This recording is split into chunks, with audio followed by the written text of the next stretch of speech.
नमस्कार, Asian public TV में आपका स्वागत है। मैं हूं डॉक्टर शिशिर उपाध्याय। एशियन पब्लिक टीवी में नेशनल खबरों में हम झारखंड, चूंकि चुनावी माहौल चल रहा है, हम चुनावी खबर आपको दिखा रहे हैं। झारखंड में देश के प्रधानमंत्री नरेंद्र मोदी जी दुमका में चुनावी सभा को संबोधित कर रहे थे। प्रधानमंत्री नरेंद्र मोदी ने कहा कि संथाल की ये धरती क्रांति की धरती है। यह देश के लिए जीने मरने वालों की धरती है। इस धरती पर ये जनसैलाब इतनी बड़ी संख्या में माताएं बहनें हमें आशीर्वाद देने आई हैं। आपके आशीर्वाद ने ये पक्का कर दिया है कि फिर एक बार मोदी सरकार आएगी। उन्होंने कहा कि 2014 में आपने मोदी को आशीर्वाद दिया था, तब पूरा देश कांग्रेस के कुशासन से तंग आ चुका था।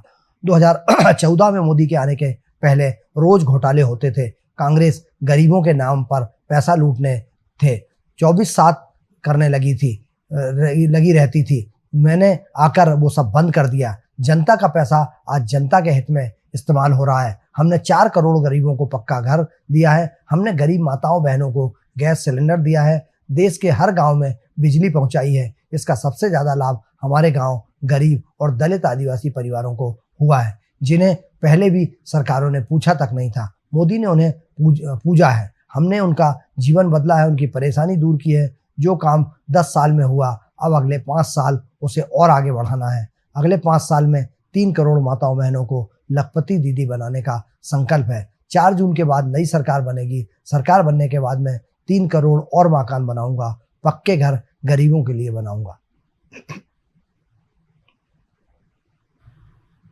दिल्ली लोकसभा चुनाव के 24 के आखिरी चरण की वोटिंग से पहले भारतीय जनता पार्टी और आम आदमी पार्टी के बीच जुबानी जंग तेज होती जा रही है। दिल्ली के सीएम और आपके राष्ट्रीय संयोजक अरविंद केजरीवाल ने बीजेपी पर जमकर निशाना साधा है। उन्होंने प्रधानमंत्री नरेंद्र मोदी समेत बीजेपी के अन्य नेताओं को अहंकार से भरा बताया। अहंकारी भाजपा को हराने की अपील की है, लोगों से कहा है। अरविंद केजरीवाल ने फिरोजपुर में व्यापारियों के साथ बैठक करने के बाद एक सभा को संबोधित करते हुए कहा, भगवान ने पूरी सृष्टि बनाई है, लेकिन भाजपा के लोग अब यह सोचने लगे हैं कि मोदी जी ने ही सृष्टि बनाई है। इसलिए अहंकारी भाजपा को हराना देश के लिए बहुत जरूरी है। उन्होंने कहा कि पंजाब के लोगों ने आज़ादी की लड़ाई में सबसे बड़ा योगदान दिया था, इसलिए मैं देश को बचाने की अपील लेकर आपके पास आया हूं। आज देश का संविधान और लोकतंत्र खतरे में है। इसे बचाने के लिए फिर से आगे आना होगा। अगर इस बार हमने नरेंद्र मोदी को नहीं हराया तो लोकतंत्र और संविधान नष्ट हो जाएगा। तब देश की स्थिति पाकिस्तान, बांग्लादेश, रूस जैसी हो जाएगी। पंजाब में 1 जून को चुनाव होने हैं।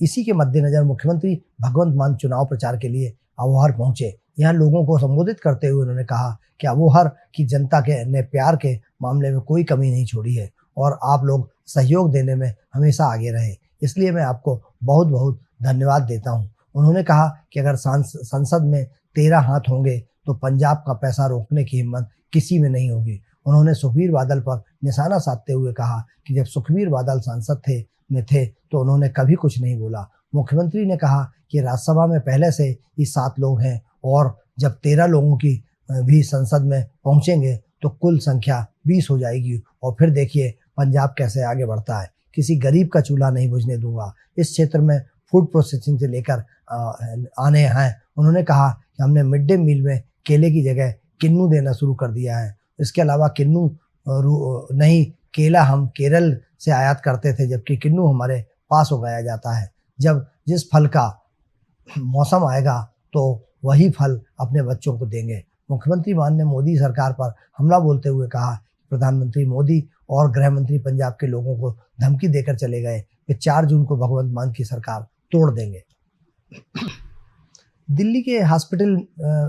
दिल्ली काकड़ाडूमा कोर्ट ने विवेक विहार स्थित बेबी केयर सेंटर अग्निकांड के दोनों आरोपियों को 30 मई तक पुलिस गिरफ्त में भेज दिया है। दोनों आरोपियों को दिल्ली पुलिस ने कोर्ट में पेश कर हिरासत की मांग की थी। 25 मई को विवेक विहार स्थित बेबी केयर सेंटर में आग लग गई थी, जिसमें 7 बच्चों की मौत हो गई थी। इस बेबी केयर सेंटर में 12 मासूम भर्ती थे।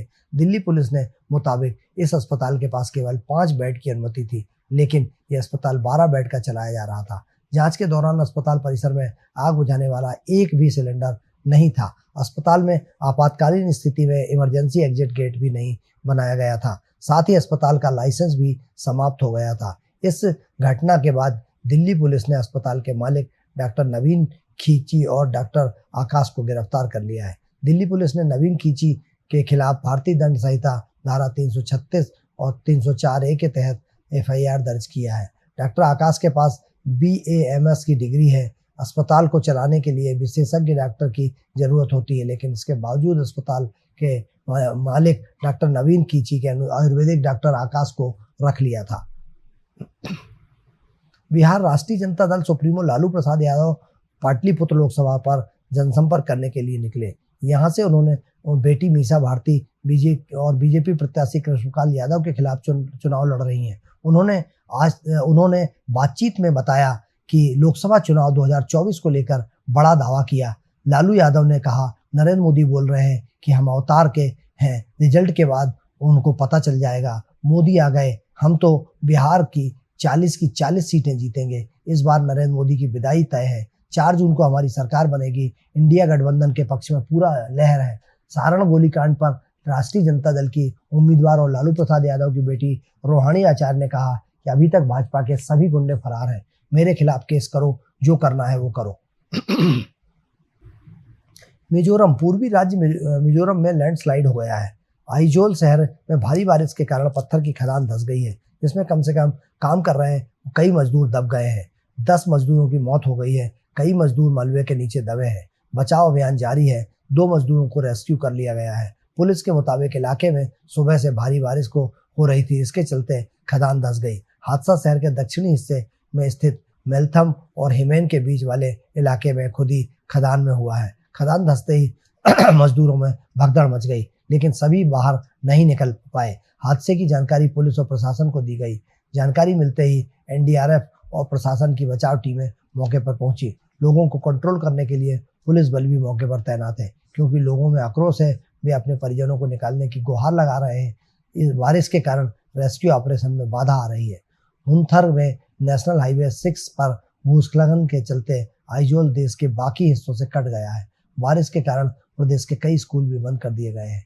प्रदेश सरकार ने अलर्ट जारी किया है, लेकिन बावजूद इसके खदान में काम कराया जा रहा था। इस वजह से भी लोगों में आक्रोश है और खदान मालिक के खिलाफ कार्रवाई किए जाने की मांग की जा रही है।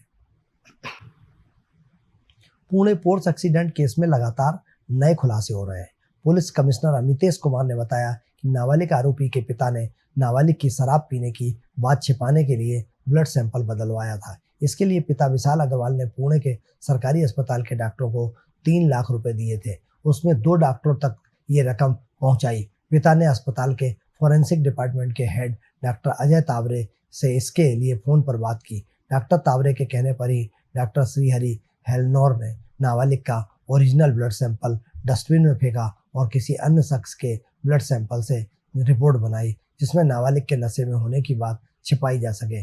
पुलिस ने दोनों डॉक्टर और कर्मचारी अतुल घाट कांबले को गिरफ्तार कर लिया है। इस मामले में जांच के लिए 3 मेंबरों की कमेटी भी गठित की गई है। महाराष्ट्र मेडिकल एजुकेशन के कमिश्नर राजीव निवंतकर ने कमेटी के गठन का आदेश जारी करने के बाद सासुन अस्पताल के डीन डॉक्टर विनायक काले को जांच में सहयोग करने का आदेश दिया था। गुजरात राजकोट गेमिंग जोन अग्निकांड के मुख्य आरोपी धवल ठक्कर को पुलिस ने गिरफ्तार कर लिया है। जानकारी के मुताबिक मुख्य आरोपी को बनासकाठा पुलिस के आबू रोड से गिरफ्तार किया है। इस मामले में अब कुल 4 गिरफ्तारियां हो चुकी हैं। पहले से गिरफ्तार 3 आरोपियों को 14 दिन की पुलिस रिमांड पर भेजा गया है। गुजरात में राजकोट के गेमिंग जोन में आग लगने से 32 लोगों की मौत हो गई थी। अब इस मामले में आगे की कार्रवाई की जा रही है। राजकोट गेम जोन अग्निकांड में राज्य सरकार ने क्या किया 7 सरकारी अधिकारियों को निलंबित कर दिया है। इस मामले में गुजरात हाई कोर्ट ने भी राज्य सरकार को फटकार लगाई है। अग्निकांड मामले में राजकोट की जिला कोर्ट ने इस मामले में गिरफ्तार किए गए 3 अपराधियों को पुलिस कस्टडी में भेज दिया है। वहीं राजकोट अग्निकांड के बाद राजकोट पुलिस कमिश्नर राजू भार्गव का तबादला कर दिया गया है और इनको पोस्टिंग अभी दी नहीं गई है। उनकी जगह पर ब्रजेश कुमार झा को राजकोट का कमिश्नर बनाया गया है। डेरा सच्चा सौदा प्रमुख उर्मित राम रहीम को हाईकोर्ट से बड़ी राहत मिली है। दरअसल कोर्ट ने 22 साल पुराने हत्या के मामले में राम रहीम को बरी कर दिया है। बता दें, डेरा के मैनेजर रणजीत सिंह की 2002 में गोलियों से भूनकर हत्या कर दी गई थी। इस मामले में पंचकुला की स्पेशल CBI कोर्ट ने राम रहीम को 18 अक्टूबर 2021 को दोषी करार दिया था। कोर्ट ने राम रहीम को उम्रकैद की सजा सुनाई थी। वहीं अब पंजाब एवं हरियाणा हाईकोर्ट ने सीबीआई कोर्ट के फैसले को पलट दिया है और डेरा प्रमुख सहित 5 दोषियों को बरी कर दिया है। पूरा मामला 10 जुलाई 2002 का है। उस समय डेरे की प्रबंधन समिति के सदस्य रहे रणजीत सिंह की गोली मारकर हत्या कर दी गई थी। इस मामले में काफ़ी जांच चली। हालांकि पुलिस की जांच से संतुष्ट नहीं होने पर रणजीत सिंह के बेटे जगसीर सिंह ने हाईकोर्ट में याचिका दायर कर सीबीआई जांच की मांग की थी। ये याचिका 2003 में दायर की गई थी। याचिका दायर किए जाने के बाद मामला सीबीआई को सौंपा गया और फिर सीबीआई ने अक्टूबर 2021 में राम रहीम सहित 5 आरोपियों को दोषी करार दिया। तो हालांकि 22 साल पुराने इस हत्याकांड में बरी होने के बाद भी राम रहीम जेल से बाहर नहीं आ पा सके। ऐसा इसलिए क्योंकि ये कई अन्य मामलों में राम रहीम को जेल की सजा सुनाई गई है। राम रहीम को 2 साथियों के यौन शोषण के मामले में 20 साल की सजा सुनाई गई है। पश्चिम बंगाल कोलकाता में आए खतरनाक चक्रवाती तूफान रेलम से पश्चिम बंगाल के कैनिंग और बांग्लादेश के मोंगाल में भीषण तबाही मचाई है। इस दौरान रेमल तूफान 133 किलोमीटर प्रति घंटे की रफ्तार से आया और लगभग 4 घंटे तक यहाँ पर लैंडफॉल चला। इस तूफान में वहाँ पर काफ़ी तबाही मचाई है, जिसमें बांग्लादेश में 10 और बंगाल में 6 लोगों की मौत हो गई है।